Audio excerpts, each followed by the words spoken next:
In this episode, I hand the mic over to Emily Manley, my colleague and career coach from Relaunch Me.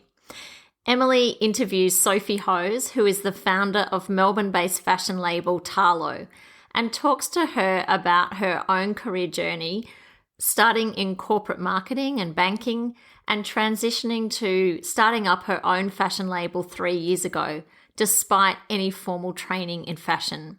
This is a must listen for anyone who is aspiring to be a fashion designer or to start their own fashion label in the future. I hope you enjoy Soph's story. Welcome to the Relaunch Your Career podcast. I am your host, Leah Lambert, career and interview coach and founder of Relaunch Me, where we help you find the work that you were meant to do.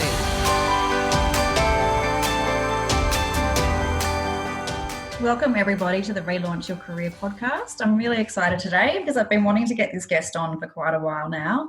I've got the very lovely Sophie Hose, who started her career as a bit of a marketing guru and then transitioned into some other areas of corporate life before finding her way into fashion. So welcome, Soph. Hi, Em. How are you going? I'm good. It's good to have you here. Looking forward to sharing your story with our listeners. I'm sure many people will find it inspirational. What I wanted to do first, Soph, is just ask if you could explain sort of some of your earlier career and what led you to go into marketing. Sure. So I did a marketing degree straight out of school. I was tossing up between doing journalism and decided to do marketing because it was kind of a safer choice. So I did a Bachelor of Business, majoring in marketing. And from there ended up in some bigger brands and started out like a lot of people in marketing as kind of like campaign coordinator, marketing assistant type thing.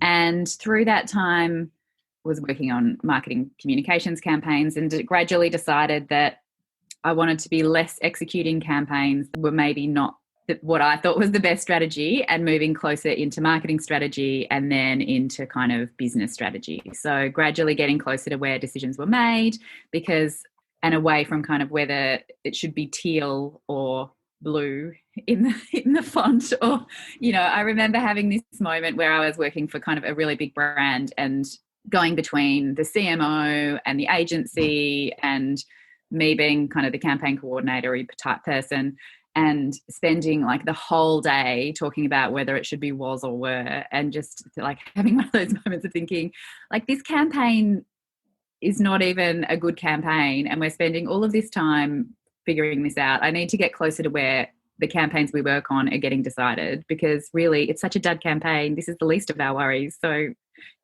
so I think there's probably a lot of people who are in marketing comms who either love the thrill of finessing the comms and making it really amazing. And there's others who find it hard work. And I was one of the people who found it hard work. Do you realise at that point that perhaps this wasn't where you wanted to be long term? Yeah. And so I think the thing that kind of gave me like the thrill was solving the consumer problem. So like what drives revenue, what drives consumer behaviour, how can we influence that? And so that led to me, going into the marketing strategy side of things and then going into kind of true strategy. And there I worked for a few different ex-consulting people who were managing the strategy teams. And that was really amazing as well. So, getting coached on kind of, consulting style decision-making and methodology and ways to present ideas and dissect ideas. And that was really key, I think, in taking me then. Feel like I had a career where every half step was almost, when they are summed up, took me in a totally different direction. Every job I had directly related to the job before, but had this whole new element. But it's really interesting that you talk about that because I think there's so many of our clients, they're in jobs such as marketing or it might be HR, whatever it might be, and not enjoying what they're doing and feel like they have to do like a drastic kind of 180 on their career to get that kind of new experience or new context in terms of what kind of tasks and activities they're doing. So it's really interesting that you say, even though each job was related to the one before, it was a totally different approach or totally new area in a lot of ways too. Did you find that was enough to kind of keep you interested and keep you engaged in what you were doing? So I never hated corporate, as in because everything, but what I did do is I had not a short attention span, but if I look back on my career and my CV now, it's kind of like 1 year in this role, a year and a half in the next role, which would be in the same organization. And it wouldn't be necessarily because I chose to leave my old role, but maybe in that role I came up with a new initiative and then I was asked to lead that initiative, and that initiative lasted for a year. And then because of that, someone else wanted me to roll it out in their department, or, so what it did do is probably showed me that really where my interest was either fixing things that were broken, starting new things and rolling out new things, figuring out how to fix a major problem in a business. So that kind of my area of expertise ended up becoming how to make more money, make more money for a business, whether that was because I stopped money being spent on something or came up with an improvement that made us sell more or made the product more profitable. Yeah, and there was a couple of probably times where I did things that were a bit risky through my career as well. So I'd been at a bank and I had been having a pretty good run in terms of like interesting jobs and getting promoted. And my partner at the time, my now husband, he got a job offer interstate in Sydney. So at that time, I kind of had this, should we move to Sydney? And it was felt like I would be giving up a lot to move to Sydney. And as part of that, kind of had this, okay, no, it's his turn. And if I go, I'm going to go with the intention of coming back to where I work now because I loved it. So I'll go and I won't work for a competitor. I'll go and get a skill that's outside the skills that are in my organisation. So when I come back and can bring something back to the organisation. So it was kind of a bit weird, but it had a huge impact on my whole career in the sense that I ended up going into and working for News. So News, as in at that time, was a major media player in Australia. I don't know that they are so much now, but it was went into digital media, which was totally different from banking. And I went in, my job was to start a white label car insurance brand for them, which was kind of still financy enough for me to get the job, but was totally different. The job lasted 3 months before they decided not to do that initiative. And I got absorbed into another totally different role that I would never have ever thought I could do. And that exposed me to startups, the digital economy, tech. And when I came back, I had a totally different skill set that was now really valuable to my old organisation. But I didn't go back for a while because there was too much new interesting stuff to learn in that space. It sounds as though you were really quite considered in your career decisions. You really thought about it at a pretty deep level in terms of the kind of skills and exposure and experience you wanted to get. Did you get any advice, or was it just you had that, I guess, intrinsic drive and motivation to keep progressing in a new and different way? And so my theory of probably from when once I probably had a bit of confidence in myself, which wasn't necessarily that early, but, once I'd built some confidence in my ability, my theory has always been that once you have a good network and a good reputation, it's pretty easy to get jobs. Maybe not in these corona times. Yeah. But that kind of idea that, okay, so worst case scenario, I can get a job that's probably not the best job ever and not the best paid job ever, but I probably will find something. And so if that's the case, if that's my default position, I may as well experiment knowing that I will be able to get a job in the end. And I guess probably what that meant is that, so I didn't really I have had career coaches and business coaches at various times, but not related to that. I think it was probably more that like seeking learning has been like a big deal, and also forcing myself. So for example, when I finally got pregnant, instead of taking a maternity leave, I resigned. And when I did that because I thought, I know I can get a job back here. This is when I was back in a bank. I know I can get a job back here because of my reputation and my network. But I also know that when I'm probably coming back from having a baby, it'll be really easy to come back here and do a job that's like a bit mediocre and part-time, and I'm on special projects and whatever. So I don't want to come back here because it's the path of least resistance. I want to come back here because I want to, if I do come back, it's because I want to come back. And so by resigning, I knew I would have to I would make it harder to come back. And then I would actually be forced to assess all of my options. And I would only go back if that was truly the best option. Wow. Yeah, that's a really different way of looking at it. Wow. Because a lot of people wouldn't take that risk, but I think it's such a clever way to do it. At the time so I'd been trying to get pregnant for a while before that, and I'd ended up back in a bank. And I just saw, I think probably of the team that I was in, there was a really large percentage that were part-time mothers, and they would go from having these great roles to coming back maybe a year later-ish and being put on a 2-day-a-week low priority project where they became, and this is obviously a while ago, they became a bit of an add-on to the core runnings of the business.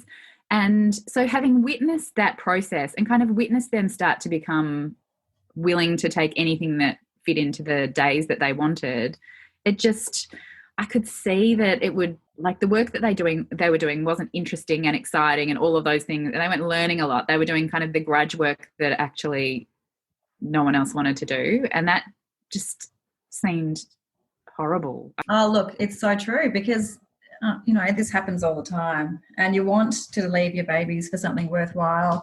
You want to be able to be fully utilised and optimise all your skills and strengths. And, I think there is something to be said for having a role that might be, not too challenging or difficult. Perhaps if your baby's really young and you're sleep deprived and all of that, but pretty quickly want to be back where you were and you want to be contributing at the same level that you were. And that just doesn't happen. It really is still a real problem for mums returning.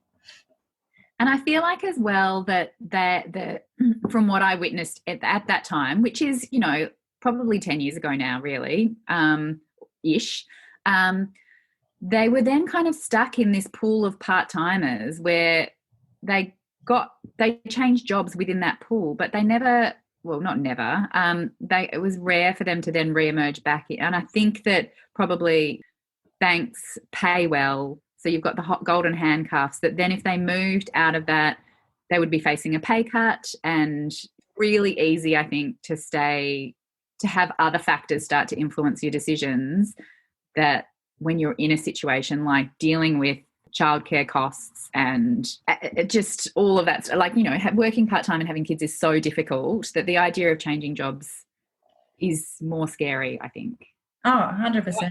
And then what happened next? So you resigned and had your baby. Well, so I was doing IVF for a long time, and when I'd left Sydney, I'd actually come down. They bought a startup, and I'd also made this decision that I would apply to come in as the chief operating officer, the COO of that business. And it was really risky, as in the business was not that stable and not necessarily didn't have a path to like a great future. It was risky. But at that time I'd already started having miscarriages. So I'd had my first miscarriage in Sydney, and I decided probably that being back in Melbourne and being home was important. And so when this role came up, I thought, well, hopefully I'm going to have kids soon anyway. Hopefully I will actually have kids, get to have kids. And so if I'm back home, that's a good thing. And then if I've got this risky job that may not work out, I will have spent that time that I'm trying to get pregnant learning something really interesting during that time. And so, and I also like the idea, I kind of was likening at their time to getting an MBA, as in this idea of like, I can go to uni and get an MBA which is hard and stressful and an extra thing to add on to your normal life anyway. Or I can go and work somewhere at the coalface that's a startup and see what it's like and kind of almost get like a live MBA, or get a real life experience being in a situation where I'm watching problems of a startup and the challenges happen. And that is something I don't currently have, and that will add to my experience as an overall kind of future executive. And so I came back to Melbourne in this role as a COO, and it was so hard. It was, and just, I learnt so much, and it was realising what happens when you don't have an HR department, or there's a board that doesn't get along and has big personalities, and the impact of that on the business. And through the time that I worked there, I was still having miscarriages, and then the business didn't go very well. And so I put my hand up after about a year to leave as part of a major cost-cutting exercise. And so then went back to a bank. And then when I was on maternity leave, so it has a happy ending. I've got two kids. Okay. But when I'm at home with small children, I decided that I was kind of going a bit batty, like just in terms of not so much being bored, but found being a mother with young children difficult in terms of, like it was pressure, and my kids were close together in age, and I found I needed kind of some kind of relief, I guess. And so I decided that I'd teach myself textile design. So as part of that process, I found this, and I'm sure that there's heaps of these for all different fields. There's a thing called Spoonflower, and it's like this online community of textile designers, and they have weekly competitions. And so, the competitions are ridiculous in the sense that it's like kittens in mittens one week, and then it's zombie apocalypse the next week. And the idea is you design a fabric and submit it, and then everyone in the community votes on the winners, and I think there's 10 winners, and that you can enter under not your own name, and there's the cost, if you know what, like the reputational cost or the cost of being wrong or the worst design. There's none, you can just submit it anonymously. Anyway, so I decided as part of my like keeping sane with small kids, I'd enter the weekly competitions for textile design. And as part of that, it ended up being this like really amazing creative outlet, because I'd be walking with my double pram down around the streets of Melbourne and thinking, oh, I have no idea for zombie apocalypse fabric. And then as I'm walking, I'm thinking of ideas and doing them and submitting them. And then over the course of the time that I was participating, I decided I'd give myself the challenge to see if I could be in the top 10 ever. And I'd do it until I got into the top 10. And so through the process, it was really interesting because, my designs were so bad at the start. I just can't even believe how rubbish they were. But to execute my ideas, I'd have to do like an online tutorial on how to make gradients work or how to do eyelashes or whatever it might be. And so I learnt a lot about the skills that I needed to do textile design without really thinking of it as that being the end goal, more thinking about it as a way to have a creative release when I was at home with kids and things felt a bit oppressive. You had that period of maternity leave, and you entered that competition and started kind of really getting a bit more technical, I suppose, with the textile design and Googling. You did have some interest in creative and textiles and fashion and things prior to that, didn't you? You were doing quite a bit of sewing, and what kind of piqued your interest, or how long has it been since you have had that in your life, that kind of fashion, textile, sewing? So I reckon I've been sewing since I was probably 12, and I think probably I've always been a maker, if that makes sense. Like I've always been someone who's been really interested in making things. And so I've gone through various different stages of like experimenting with making jewelry or, I don't know, polymer clay or whatever it might be. And, my craft cupboard is like my secret shame that if anyone looks in there, they can see all the different stages of weird fads I've gone through. But I think for me, what happened was not only did I have that kind of sewing, fashion kind of interest for myself, I had real problems around getting dressed for work. So that sounds a bit weird, but I'm taller than average and got big boobs, and my weight kind of goes up and down a little bit, probably within like a 5 kilo maybe 10 kilo range. And so in my time in my careers, I kind of ended up pitching myself as this kind of internal innovator. And so in theory was, my personal brand was really important. As in, I'd come into a room often with a group of incumbent kind of maybe older traditional decision makers, and I'd meant to be coming in with fresh ideas and selling them the future kind of thing. And as part of that, it was really important for me not to walk in a boring black suit. I had to come in and kind of communicate that I was a different thinker in those first nanoseconds of them assessing me when I walked in. At that stage of my career as well, I was probably often the youngest person in the room, or maybe the only female, or whatever it might be. Thankfully, that kind of stuff's changed now. And there I was at the shops trying to find clothes that actually fit me, or were comfortable as well, from this idea of like, maybe I had a breakfast meeting, a day at work, and then maybe a networking event. So clothes had to be really comfortable and not polyester sweaty, and, not too wrinkly, and all of these things. So I guess while I've had this interest in sewing, I've also had this enduring problem. So I can't really remember a time when I would have a big meeting, would chuck something on, think I look amazing, and walk out the door and have that could remember, that might happen so rarely.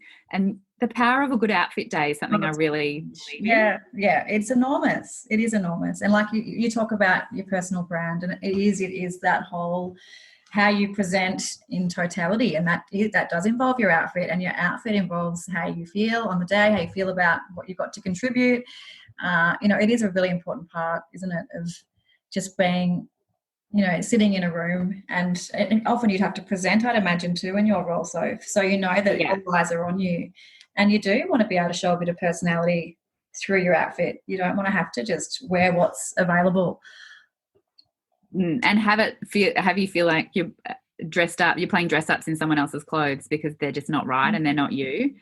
And so after I'd had kids, I ended up getting approached by some people I'd worked with previously to start a startup accelerator that existed in Sydney and start the office in Melbourne. And after I'd been doing that for a while, I had this meeting. There was a new director of the board, and I had a meeting with him, a breakfast meeting with him.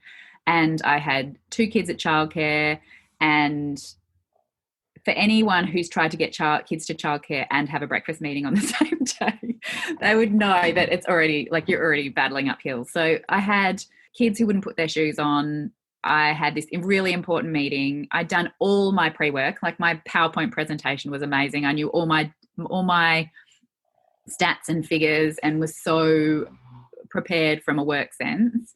Trying to get out the door, trying to wrangle the kids who were young at the time. This was my first job back after kids. Get them, ready. And then it came time for me to get ready for this big meeting and get dressed. And I was having a fat day. Everything was in the wash. I couldn't find clothes that made me feel really good. And it was my first meeting with this director of the board. I really wanted to be startup-y. I had to kind of, do this. And so I ended up having this disastrous morning where I ended up getting the kids to childcare, getting clothes on my body, getting to the meeting in time with 1 nanosecond to spare. He would not have known that I was late and frazzled. Well, I wasn't quite late, but, it was a stress to get there. Yeah. And I walked into the meeting with him and just had this moment, which was if I stuff this meeting up or give him a bad impression of me, it's not because I don't know my stuff. It's not because I'm not good at my job. It's not because I'm not prepared, I've done the work. It's because I couldn't get myself dressed this morning. How is it that I've been getting myself dressed for my whole life, basically? And that's the thing that's let me down. How? That's taken you right to the ledge. Oh, yeah. Yes. I can totally relate, so. So that's I guess where this idea of Tahlo came from, and that this enduring problem that I'd always had. But even at that point where I had all of these things going on and was in theory doing kind of okay from a career perspective, I was being let down by something as basic as getting dressed, like my morning routine and getting dressed in the morning. And it started this kind of journey of thinking, okay, is this just me that this happens to? Surely there's other people who this must be happening to, and started this process of conducting a whole lot of interviews and researching with people before forming the idea of what Tahlo is now. So you realised it was obviously a really common issue amongst women? Yeah. So what I did is, because I'm a huge nerd, I obviously went through this like strategic framework process and conducted a lot of interviews with people and found that it was a common problem. Like, so for most people, finding clothes that met their full criteria, including being not needing dry cleaning and being easy to care for, all of those kind of things, was really difficult. Was somewhat difficult, but the solution for everyone was different. So it wasn't like there was this amazing work dress that if we just produced that, suddenly it would solve everyone's problems. Mm-hmm. Every woman had a different view of what their good day outfit was. A transitional time as well in terms of women in the workplace. Like if you think back, when did you start Tahlo? Was that 5 years ago? So it's 3 years. Okay. But it hasn't been that long that we've been able to be more creative with what we wear in the workplace. If you think back to when we kind of started our careers, so if it was kind of the black suit and the grey suit, and that was all that was kind of accepted, and you did have to worry, like, either your skirt was too long or it was too short, it was just so hard. And it didn't feel like you're right. It just felt like some corporate uniform that you were required to wear because that was sort of what was expected. And I think that's now transformed. And obviously we do have a lot more creativity now with what we wear at work, thankfully. So it was probably the timing as well. Yeah, and I feel like as well that there's something around stages of life and what you wear. So I feel like even now, when you're early in your career, from, talking to different women about how they make choices about what they wear, often wearing suits or kind of being more tailored or more corporate is linked to wanting to prove yourself. But when you actually get to the point where you're pretty comfortable in your abilities and, like your personal brand and those things, that's when you want something that's work appropriate, but actually you. And that's where you kind of, these different wardrobes kind of merge. And I guess something like meeting with a board or a new director or someone who could be a key decision maker in your kind of future career or prospects, they're kind of those moments where you don't want to go in your imposter clothes. You want to go looking great and feeling great and, all of those things.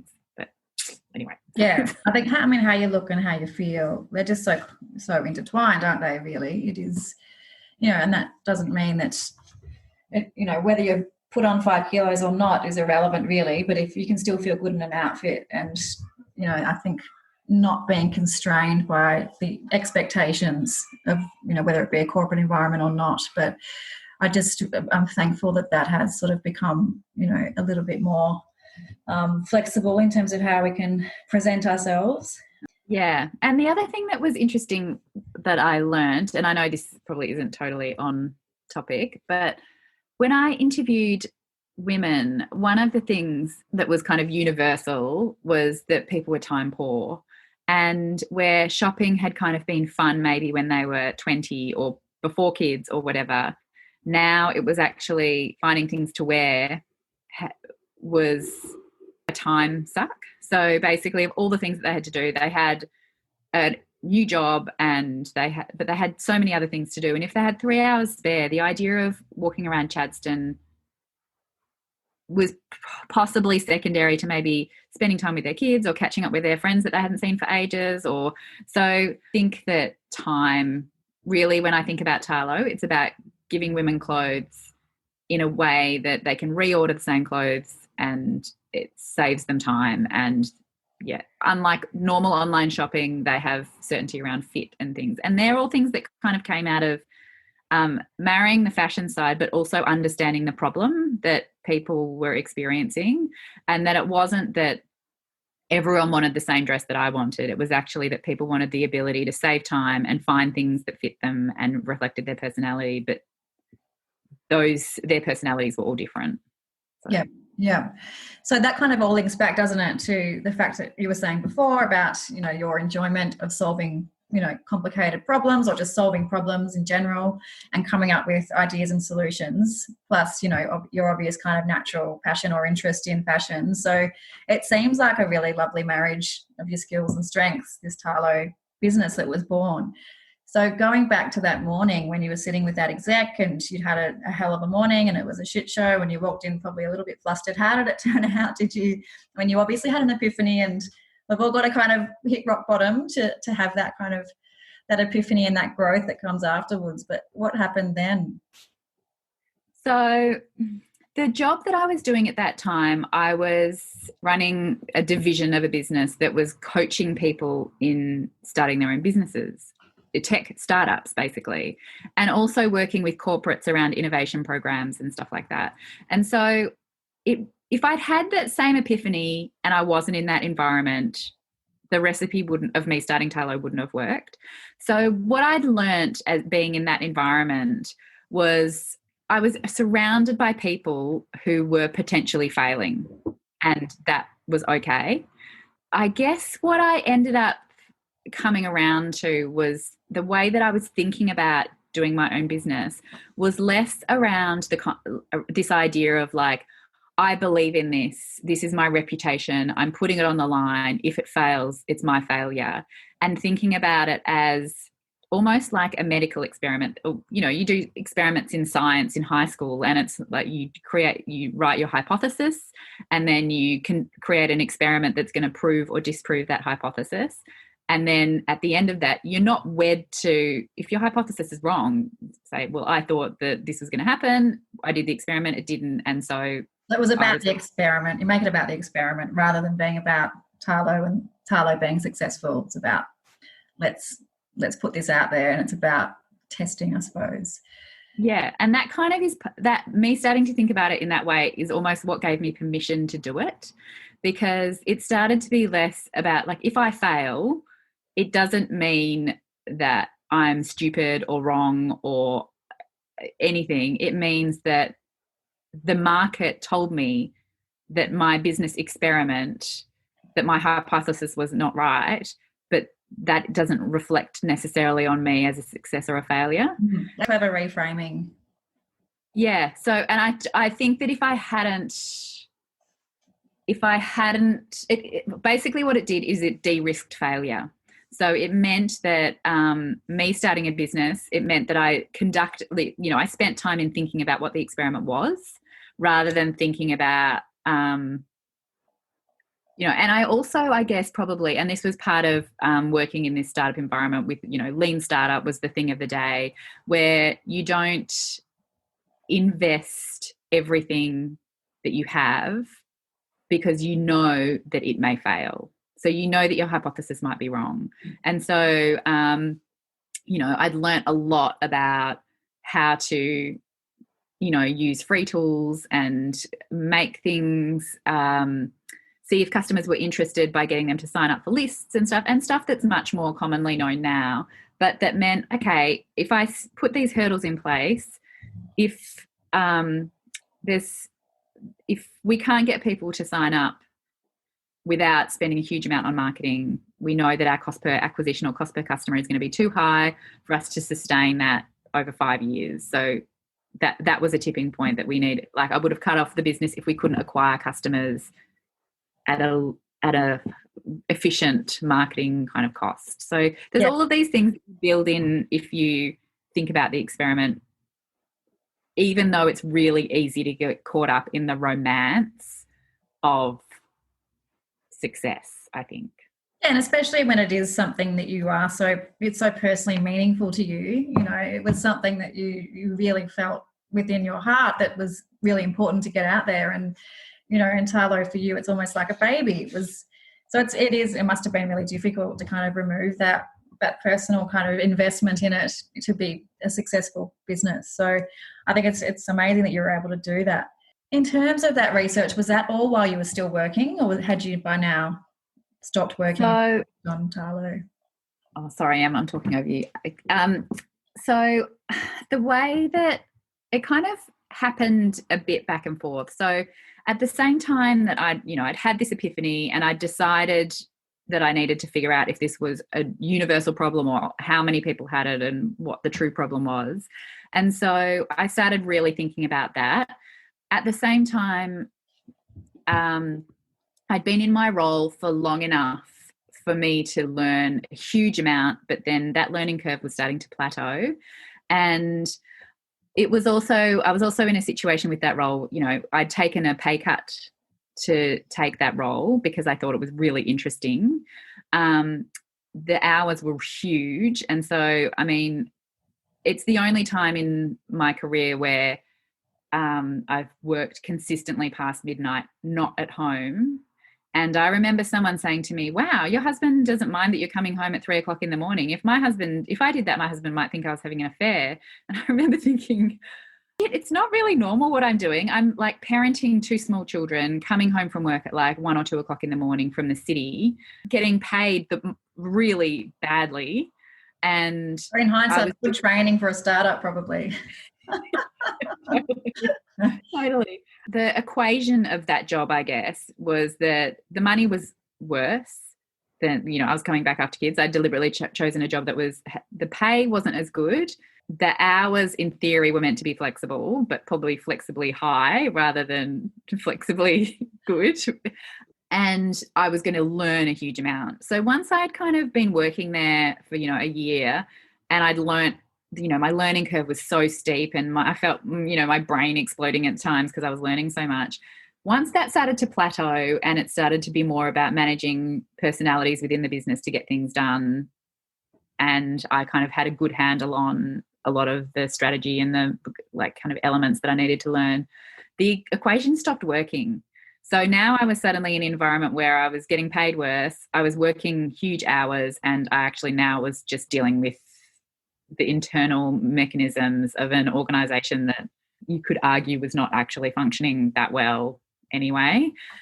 So it became kind of a timing game where it started to be that, okay, so I think it's time for me to move on. I could stay and prove that I can do this for a longer time, or I can be a bit selfish and kind of get out of this environment and either learn more somewhere else or do something else.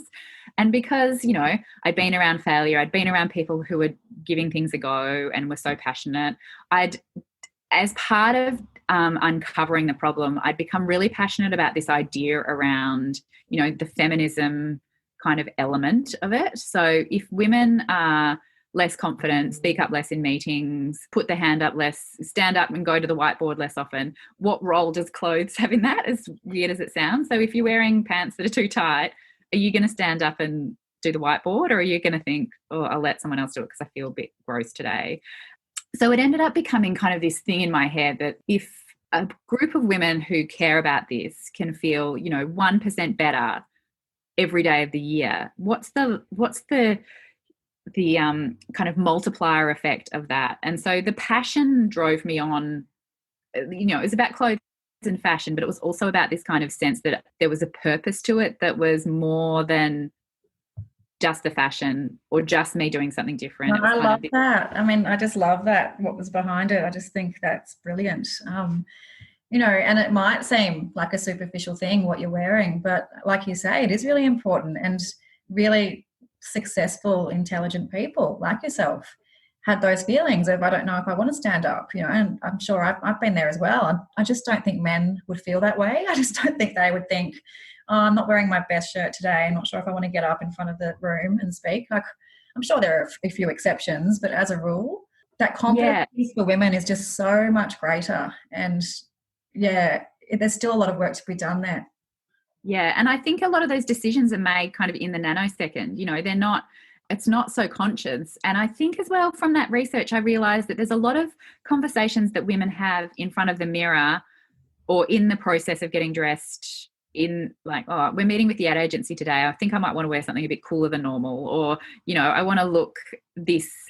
People like not even really aware that they're thinking of these things, because it's almost like, people talk about sex being taboo, but actually the conversations that women have with themselves in front of the mirror are actually truly part of the area that's still taboo.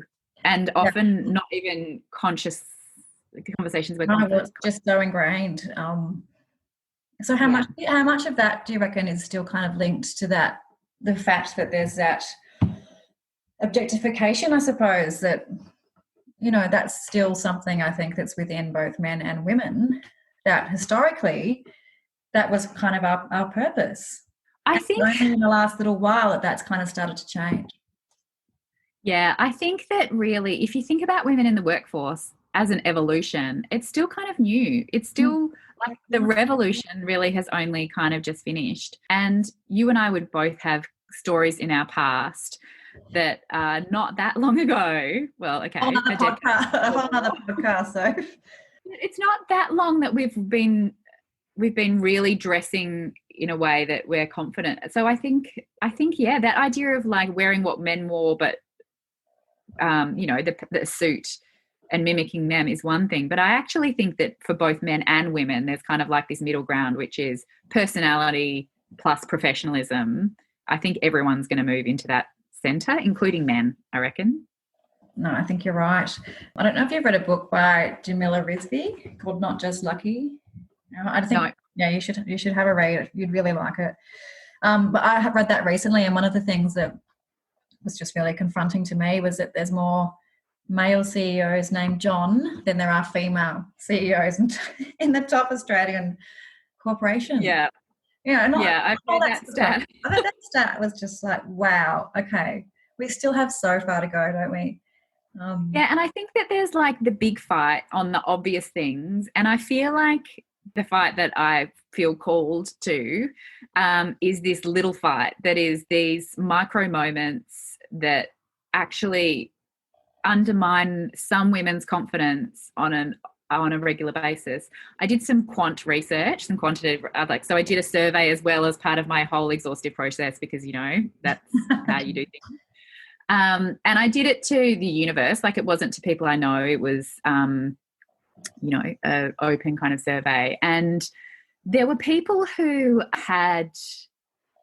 a good chunk of people had arrived late to a meeting because of getting dressed issues. And some people had even cancelled meetings because, not saying this, but because they just were having the process to get ready was just such a hassle that they'd got so frazzled and got themselves in such a bad headspace that they'd cancelled meetings and stuff. So when you actually dig down to the behaviours that not feeling confident drive, there's it's like it's really and it does link directly back to women putting their hands up and feeling confident and to just neutralize clothing as a negative would have a huge impact. I think it's brilliant. So then once your research was complete and you realised, yes, this business needs to be born. I mean, obviously Tahlo now is a successful brand, but there's probably been a lot of blood, sweat, tears, hours that have gone on behind the scenes to get there.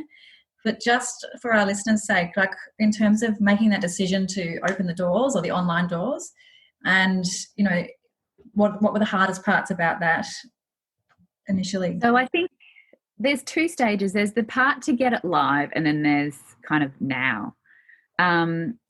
3 years in. So the part to get live, you know, again, I mentioned I really benefited from being in that startup environment. I remember thinking, you know, mocking up the amazing design tool that we'd have when we launched and kind of talking to a few friends, kind of work friends that I had that were tech experts and showing them what I was thinking. And they were like, that will cost you a fortune. If you do that, if you spend your money on that and it is wrong, you will be done.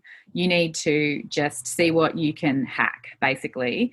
And so I ended up starting with a hacked Shopify site. So by hacked, I mean, you know, like tweaked and getting something to do something, what I needed ineloquently in order to test if that was the right thing. And that was absolutely key. So if I had actually... probably if I'd done the solution that I originally wanted, I reckon it probably would have ended up costing me like a couple of $100,000. I reckon that would have been quoted to start with as like 60 grand. And then it would have, you know, it would have ended up being a beast and it would have been wrong. So what I know now about how our customers make decisions and the information that they want. I didn't understand the process well enough at the time that I designed that, even though I thought I did. So one of the things that I think is probably common-ish, and I know friends as well who've done this, is that they've decided that they're going to build an app or a tech platform or whatever it is, spec'd it up, found a developer, started spending money, and then it's never got to the point that it's quite right, or they've spent too much money. And so I'd really encourage people to talk to people who they know about their idea, who, maybe is a past colleague or whatever, and start to think about, how can I do this spending the least amount of money possible to prove if it works or not. And then once I've got the answer, then I'll spend the money.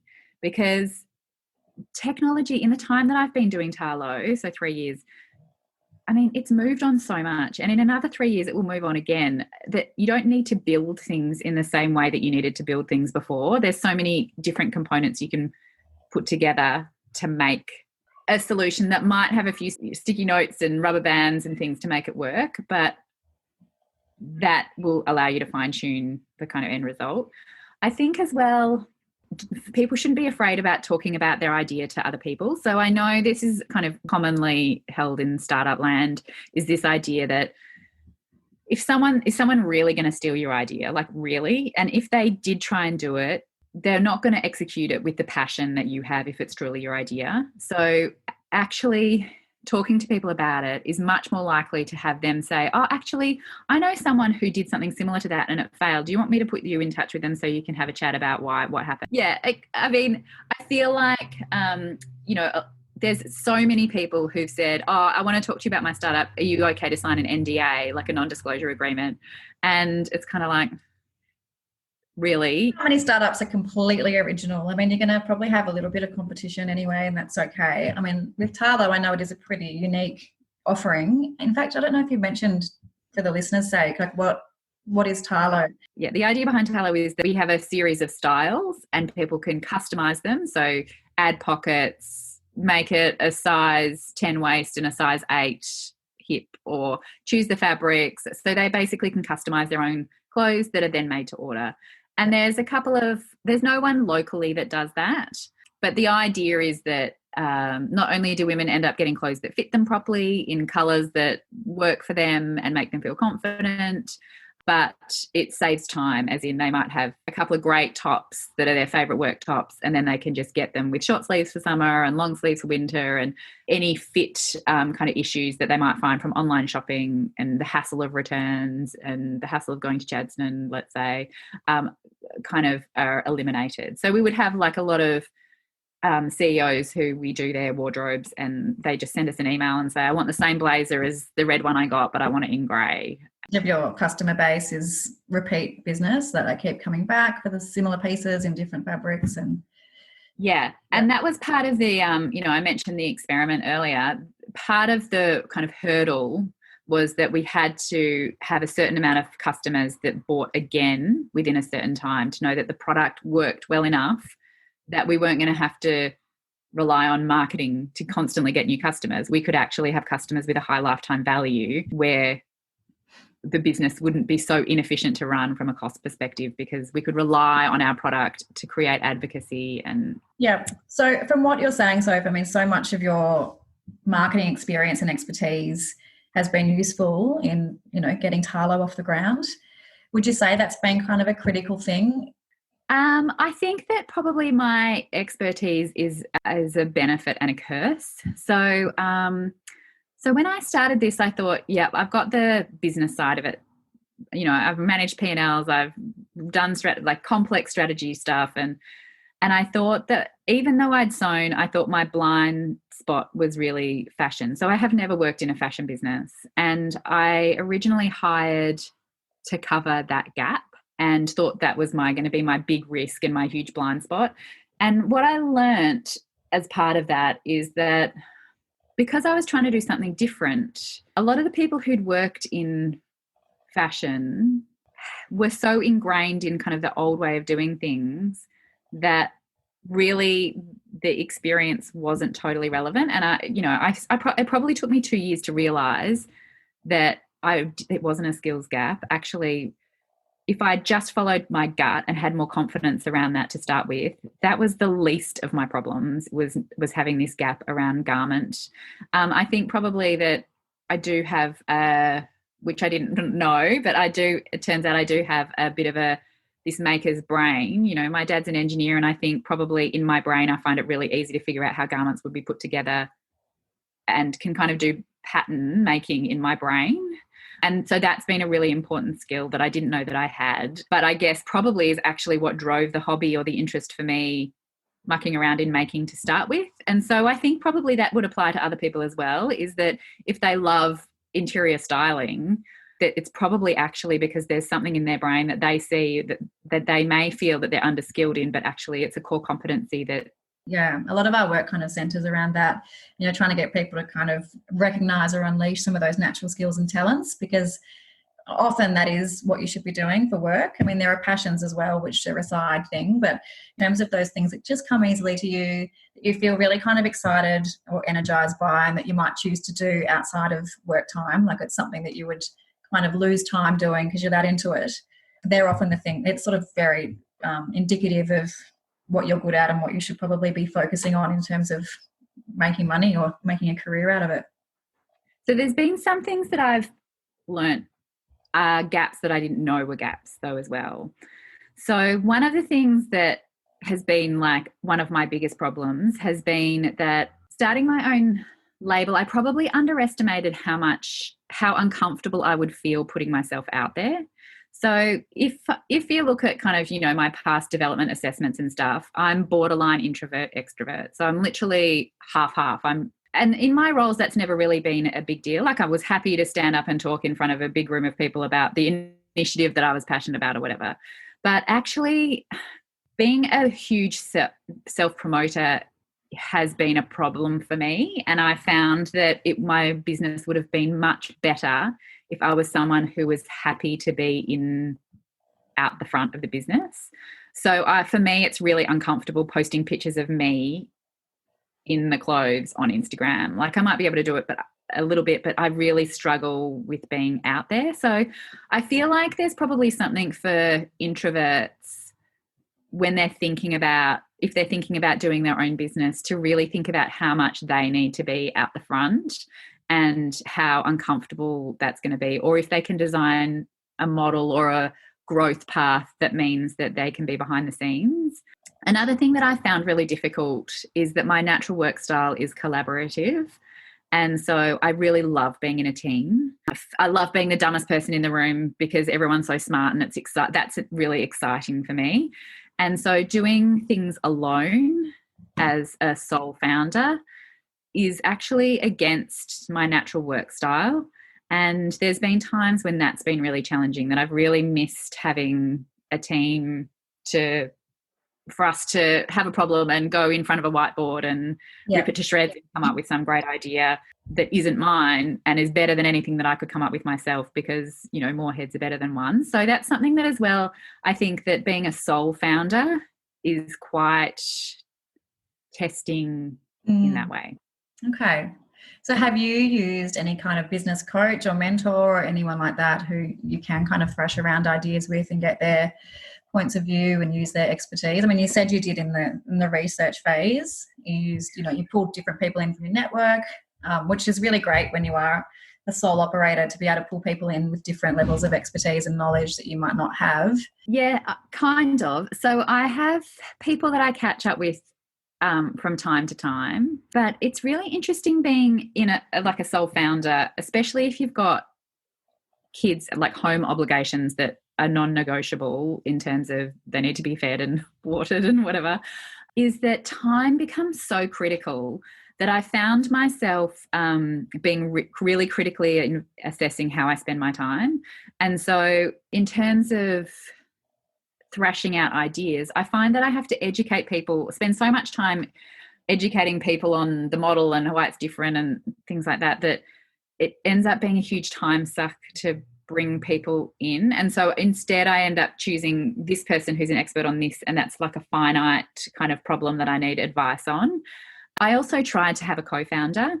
So that would have been much better. And I really encourage people, if they have a good co-founder, that would be great. Unfortunately for me, the co-founder who, we'd spent a lot of time figuring out how it was going to work together and how we were going to structure things and who would do what, ended up being diagnosed with breast cancer, and so stepped out of the business. And which, obviously she had some hard times, but great news is that she's fine now. But it meant that probably being a sole founder wasn't ever really the plan, and things can really change really quickly. And you have to be, even if you go into it with someone, you have to be aware that it still might be just you at the end. And on that topic of a co-founder, I guess I'd also say that it is like marrying someone, in the sense that any co-founder is probably worse than no co-founder.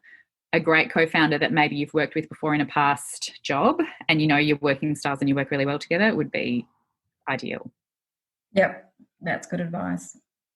So where to now? Where's Tahlo at now, and what are the growth plans, or what does the future hold for Tahlo, do you think? So Tahlo, so I guess we're in these COVID times, which is probably a great time for thinking about things. I guess, as part of COVID, so we have a fitting room where customers can come and try things on and make adjustments and get fitted, basically. So our outlets closed and we're online only. Our supply chain's also been disrupted in terms of our tailoring studio being closed temporarily and things. But I feel super optimistic about the future. But it's interesting because I have thought about, okay, do I just close this down? When does the experiment end? What is success? And I guess as part of that, I do probably every year, I think, should I go back to corporate? So it's not for your personality though, Soph, I think, in terms of just assessing the different options all the time, and probably. Yeah, I kind of go through this same cycle, which is that I think because I guess one of the things is that I don't earn the money that I earned in corporate. So I work my guts out, and financially there has been an opportunity cost to me doing this, that if I'd stayed on my career trajectory in corporate, I would be earning much more than I am now. And I guess, I start to think about how it would be so great to be in a team innovating. But I go through this process of talking to a few people and then talking about that I maybe romanticize being out of corporate. The grass is always greener, romanticizing what it is. I guess as well, there's this other thing that's kind of a tension in startup land, or when you start your own business, is that when you're in a corporate, sometimes red tape can be a frustration, or politics, or whatever, having to sell things into so many layers of people to get things done. And that can be a frustration. The thing that I would say to be aware of is that when you do start your own business, the frustration becomes a lack of resources. So where you might have a great initiative, and if you can sell it into the board or the management team or whoever it is, and they fund it, you're away. So convincing them that the business case is there is often the hurdle. And then once you've done that, you get to tick the box and kind of go for gold. In your own business, your pockets aren't that deep. You can't convince anyone that they should drop a couple of mil into your initiative and it can be done. And so I would say that wanting to run faster and do more and be better, but not having the money to invest to do it in the quantities you need can be a little bit frustrating at times. And so it's not that you go from a life of being shackled by corporate to being free in your own business. It's kind of you're trading one set of shackles maybe for another set of shackles, but then obviously there's the benefits of getting to choose your own hours, you deciding everything. And also even little things like in this COVID times, there's been days when I've not done any work or decided to have a few days off, and there's zero guilt for that. I'm the boss. If we decide to shut the doors, it's because I've decided it, and I don't need to explain that to anyone. There's a real freedom around the buck stopping with you, as much as there is a burden as well, that would make it hard to go back to probably the feeling guilty about not working hard enough or meeting expectations or the next performance review or... Yeah. And how important, Soph, is that kind of the cause of the organisation or the business for you? Because, you know, if you did go back to corporate, now that you've kind of had a taste of something that you're kind of deeply passionate about and you really believe in, to then perhaps potentially going back to, say, a bank or some kind of large corporate organisation, do you think you would still be able to have that same level of commitment and interest in what you're doing? I think that would be a really interesting experiment, because I think probably each time I go through this romanticizing corporate, I end up coming out with this idea that it is me having a moment of the grass is greener. And really, when I evaluate it, it doesn't really stack up.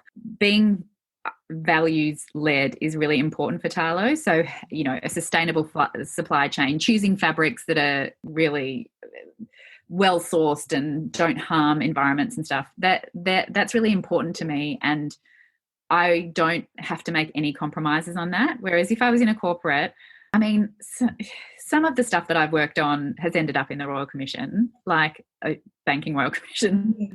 Let's not kid ourselves. I was working on some stuff that was not, it was highly revenue focused, and there is often a trade-off in big business when you're talking about that. And so being totally values-led is also really freeing. So being able to disagree with this particular aspect of this particular supplier, so deciding not to use them, that's totally within my remit, and I don't need to explain that to anyone. So that's really great. And also there is this, you know, sometimes we have people in tears because they have massive boobs and they've not been able to find clothes that fit properly or make them, you know, we genuinely are having an impact on people's lives.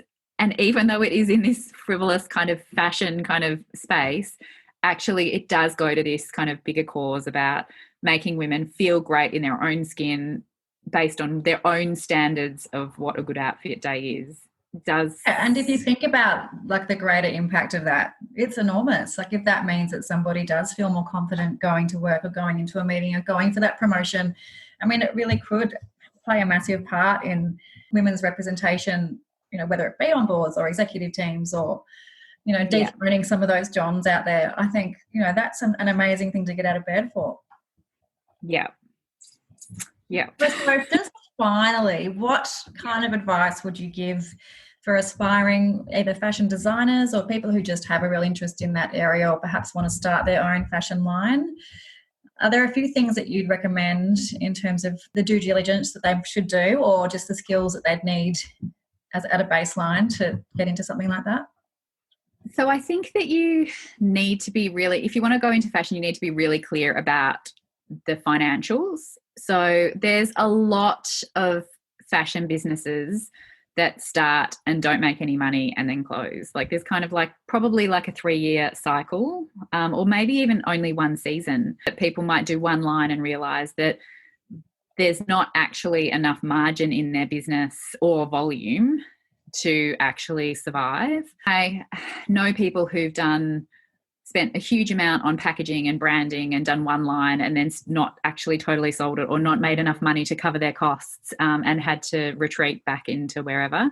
I also think about the passion mixed with the fashion, I guess, because there's a lot of ideas, I guess, that can be of the moment for yourself.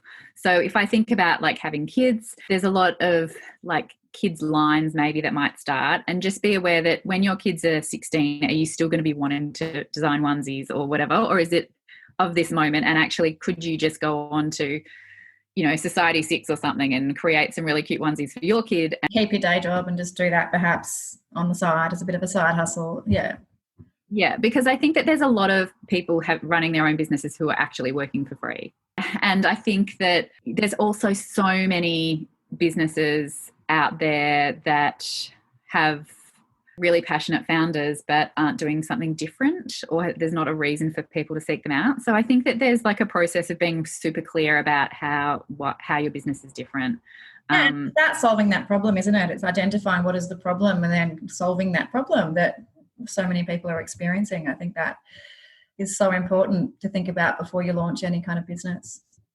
And I think as well, you can go and talk to people. Like I reckon probably once every 3 months, someone would come into the fitting room and say, "Hi, I've looked at your brand. Can you tell me how you got started?" Just random people off the street. And I'm totally an open book. They probably don't realize they're going to get every answer under the sun when they ask that question. But you just direct them to the podcast. You can say, "Here you go, listen to this." But I think that you can ask people how they did it or what, if it, because having those chats with people, I know I'm always totally honest in what I tell people, what my opinion is, which they can take it or leave it. But I also think this idea of taking half steps into jobs. So, when I worked as a COO in that startup, that was so invaluable, and putting myself in situations which exposed me to different elements of different parts of the business. So, it would be great to go and work in a fashion business as the HR person or the marketing person, and I think once you've done that, you'll see a lot of the warts of the industry. There's some pretty bad stuff that happens in fashion. It's definitely coming from corporate. I've definitely had moments of being really shocked as what's acceptable in fashion that would no way be in any way acceptable in other industries. Interesting. So you didn't do any formal study, did you, in terms of fashion? And you feel like people need to do that to break into the industry? No? So I think my assessment of the fashion industry, and, hope I don't get struck by lightning after I say this, but it's really undertrained. People working within fashion, again, I've kind of been surprised coming from corporate and having had probably over my career a lot of money invested in training for me. There's a sense that must happen everywhere, but actually the fashion industry, typically it's a bit of a school of hard knocks, and it's relatively hostile in the sense that the history of it is that any young up and coming designer could be the next big thing. And so there's a wariness amongst people who work in fashion about sharing their secrets or their secret sauce. And so what happens is that I've had women like friends who are now friends who are kind of started off as semi-mentors who work in fashion, saying that their bosses said to them, "I had to learn it the hard way. Don't ask me. You'll have to learn it the hard way about how to put things together well and stuff." So it's not like there's not a we all rise with the tide. It's more like every fashion brands consider each other competitors. And individuals within fashion brands consider other designers competitors. That's what I've kind of gleaned. And so I guess what that means is that it's not that there is a group of really highly trained experts in fashion. There's a lot of people who are making mistakes or not doing best practice. So I think that you're probably better off to research best practice. Like listening to podcasts is a great thing. I think there's a lot of really interesting articles. I think it's different if you want to do things like pattern making. I think that it would be important to have a maker's brain or have someone who is like a co-founder or an employee who has an understanding of construction. I don't think that needs to be necessarily formally trained, because I think there's a big cost to training formally. If you decide to go and do a 3-year degree, let's say in fashion, that's a big investment of your time. And it's also a big vote that what they're teaching you is actually what you need to know. And because the industry is changing so quickly, I don't know that that's the case. Yeah, and interesting what you mentioned earlier about you thought that was going to be a gap for you in terms of that garment fashion design piece and how to put garments together. But in reality, it probably hasn't been what you've needed in terms of closing gaps in your business. So it's interesting to think about what kind of skills somebody breaking out into fashion might need. And it sounds like you need a pretty thick skin as well. Yeah, but it's interesting because you still hear stories of someone starting something and it taking off, and then 2 years later they're a massive brand. And so I guess there's something around kind of this self-belief thing and giving it a go, but just making sure that you don't sink your own ship at the same time. Myself, just anecdotally and, on Instagram or speaking to people, a lot of people who seem to create a label or have their own label tend to have some kind of profile already, whether that be a D-list celebrity who decides to launch a range or what have you. So they're kind of capitalizing on their already established name or profile, and then this is just kind of another feather in their cap. Yeah, and they'll end up being your competition. And it's so if it's about being an influencer and you're not an influencer, then competing with influencers is not necessarily a good idea. And Basic is a really interesting brand, as in the founders of that, who did work in fashion beforehand, say that they aim to create a quiet brand. And I think that's a really interesting idea around, believing in your product and being kind of relentlessly have relentless standards in how you're going to do things, and have a quiet brand that grows through word of mouth, and because the product is so good that people love it and want to keep wearing it. I think that there's different paths to doing it. And I also think it depends what your objective is, because if your objective is to be the face of a brand because you want that for yourself, that's really different from wanting to have a business that can pay your kids' school fees or pay your mortgage or whatever. And success, really being super clear on what success is for you personally. Yeah, which is going to be different, isn't it, for everybody? And it's just thinking about your why. What is your why? And just staying true to that the whole way through if you can. And there's things that are like just a pure delight in my job, in the sense that, so at the moment I'm designing fabrics we've got this new environmentally sustainable fabric coming in, which is really exciting. We've done heaps of testing on it to make sure that it's really easy for women to wear. And I'm designing the prints for that. And it's like this great, falling down this amazing creative rabbit hole where I get to design fabrics and get really excited about who's going to wear them and where they're going to wear them to. And parts of it, that creative element of designing fabrics was never, ever going to be in my career in corporate. Like, it was just no way that I would be the person who would get to do that in any shape or form. And that's something that I would never have thought I would have been a legitimate person who could do that. But it's interesting. People walk into the fitting room and look at the fabrics and say how beautiful they are, and they don't know me, and they don't know, and that I'm corporate and that I shouldn't be doing it. So it's been interesting that probably the people who've been most resistant to me doing it are people who have known me for my whole life, where they think, hang on, you're not a creative person. Why are you doing this? Or what do you know about fashion? So I think that kind of plays to this idea around imposter syndrome, where it's easy to feel like an imposter, but almost one of the benefits of putting your brand out there is if customers love it, that's where you can get your confidence. And they're not telling you they love it because they know you. Yeah, it's because they want to spend money on it and buy it. Yeah, and the results speak for themselves. But, you're 3 years in, so it's still pretty new in terms of being, I know for fashion that's a lifetime. But, the fact that you're still standing 3 years in and still going well, that's an amazing testament to your obvious skill and creativity. So yeah, although I've made some major stuff ups as well. That's a whole nother podcast. yeah, we call them learnings. Yes, opportunities for improvement. So looking back, any regrets? You probably changed things, but no regrets in terms of taking that leap into your own startup world? No regrets. I think probably being prepared that there's like a learning curve and that you'll get it wrong at the start a bit. It's just a matter of how wrong you get it, and being okay that whatever your idea is, it's a little bit wrong. You just don't know how much wrong it is. And I think one of the other things that's probably I'm glad that we did is that we've assessed. So we opened a fitting room. We intended to be online only, but being reactive to what customers tell you and where the market is, and making sure that what you planned at the start is still relevant, I think is, putting in like 6 monthly checkpoints to make sure that what you're doing still makes sense is worthy. But yeah, it's all good. I wouldn't change it, and it'll be interesting to see what happens next. How often do you see Tahlo when you're kind of out and about? Do you see Tahlo on the streets? That must be. Oh, we were on the front cover of Women's Day this month.